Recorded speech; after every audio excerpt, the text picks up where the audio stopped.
সেদিন আল্লাহ সুবহানাহু ওয়া তাআলা বলবে, আনার রহমান, ও বান্দা আমি হচ্ছে রহমান। দুনিয়াতে তুমি রহমানের জিকির করেছো, কিন্তু রহমান দেখার সুযোগ হয় নাই। দুনিয়াতে রহমানকে সেজদা দিয়েছো, কিন্তু রহমান দেখার সুযোগ হয় নাই। দুনিয়াতে রহমানের কথা শুনেছো, কিন্তু রহমান দেখার তোমার সুযোগ হয় নাই। দুনিয়াতে রহমানের রহমত তুমি ভোগ করেছো, কিন্তু রহমান দেখার তোমার কোনো সুযোগ হয় নাই। রহমানকে ভালোবেসেছো, কিন্তু রহমান দেখার কোনো সুযোগ হয় নাই। ও বান্দা আনার রহমান, ও বান্দা আমার দিকে তাকাও, আমি হচ্ছে সেই রহমান।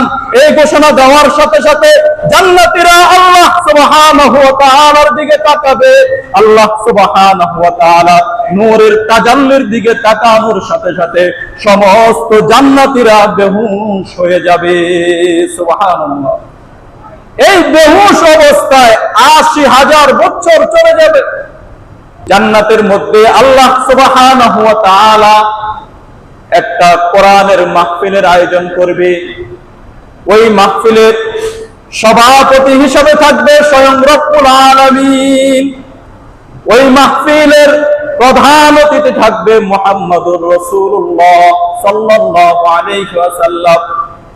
ওই মাহফিলের মধ্যে সমস্ত নবীরা উপস্থিত থাকবে, সমস্ত শহীদরা উপস্থিত থাকবে, সমস্ত জান্নাতীরা উপস্থিত থাকবে। আল্লাহ সুবহানাহু ওয়া তাআলা ওই মাহফিলের জন্য বিশেষ পোশাকের ব্যবস্থা করবে। সবাইকে ওই জান্নাতের বিশেষ পোশাক পরিধান করানো হবে। সকলের সামনে খাবার পেশ করা হবে, বিভিন্ন ফল ফলাদি পেশ করা হবে, বিভিন্ন শরাব, বিভিন্ন পানীয় তাদের সামনে পেশ করা হবে।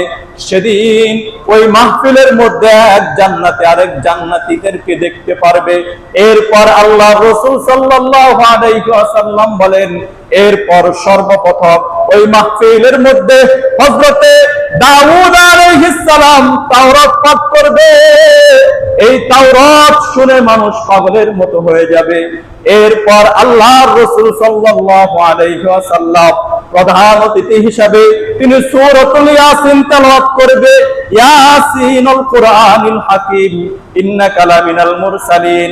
আল্লাহর রাসূল প্রধান অতিথি হিসাবে যখন সূরাতুল ইয়াসিন পাঠ করবে, এরপর আল্লাহ সুবহানাহু ওয়া তাআলা পর্দার আড়াল থেকে ওই সকল জান্নাতীদেরকে লক্ষ্য করে বলবে, ও জান্নাতীরা, তোমাদের আর কোন চাওয়ার কোনো কিছু আছে কিনা? তখন জান্নাতীরা বলবে, রব্বুল আলামিন, আপনি এত কিছু দান করেছেন, আমাদেরকে সম্মান দিয়েছেন, আমাদেরকে থাকার মতো এত সুন্দর জান্নাত দান করেছেন, আর কি আপনার কাছে চাওয়ার থাকতে পারে? আল্লাহ সুবহানাহু ওয়া তাআলা আবার বলবে, তোমরা চিন্তা করে দেখো আর কোন কিছু তোমাদের চাওয়ার আছে কিনা। এরপর আল্লাহর রাসূল বলেন, আল্লাহ সুবহানাহু ওয়া তাআলা দ্বিতীয়বার বলার পর তখন জান্নাতীরা ওই জান্নাতের মধ্যে কিছু আলেম থাকবে, তাদের কাছে যাবে। তখন তারা বলবে, হ্যাঁ, আজকের এই দিনে সবচেয়ে বড় নিয়ামত হচ্ছে আল্লাহ তাআলার দিদার, আল্লাহ তাআলাকে দেখা, আল্লাহ তাআলার সাক্ষাৎ। তোমরা বলো যে, ওগো আল্লাহ, আমরা আপনাকে দেখতে চাই। এরপর জান্নাতীরা যখন বলবে, আল্লাহ, আমরা তোমার দিদার চাই, তোমাকে দেখতে চাই, তখন আল্লাহ সুবহানাহু ওয়া তাআলা জান্নাতীদের সামনে থেকে পর্দা সরিয়ে দিবে। পর্দা সরিয়ে দেওয়ার পর রব্বুল আলামিন জান্নাতীদের উদ্দেশ্যে সূরাতুর রহমান তেলাওয়াত করবে। সেদিন আল্লাহ সুবহানাহু ওয়া তাআলা বলবে, আনার রহমান, ও বান্দা আমি হচ্ছে রহমান। দুনিয়াতে তুমি রহমানের জিকির করেছো, কিন্তু রহমান দেখার সুযোগ হয় নাই। দুনিয়াতে রহমানকে সেজদা দিয়েছো, কিন্তু রহমান দেখার সুযোগ হয় নাই। দুনিয়াতে রহমানের কথা শুনেছো, কিন্তু রহমান দেখার তোমার সুযোগ হয় নাই।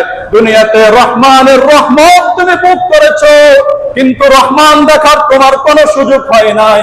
রহমানকে ভালোবেসেছো, কিন্তু রহমান দেখার কোনো সুযোগ হয় নাই। ও বান্দা আনার রহমান, ও বান্দা আমার দিকে তাকাও, আমি হচ্ছে সেই রহমান। এই ঘোষণা দেওয়ার সাথে সাথে জান্নাতীরা আল্লাহ সুবহানাহু ওয়া তাআলার দিকে তাকাবে।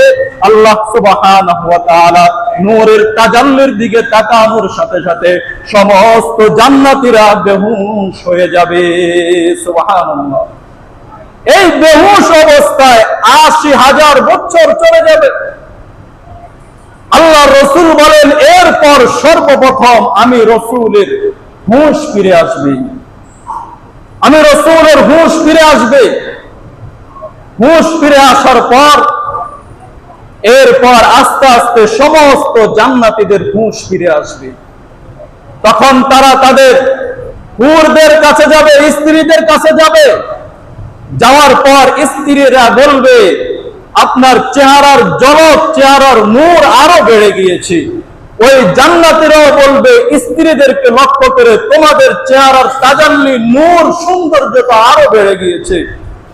তখন আল্লাহর রাসূল সাল্লাল্লাহু আলাইহি ওয়াসাল্লাম বলেন জান্নাতীরা একজন আরেকজনের প্রশংসা করতে থাকবে।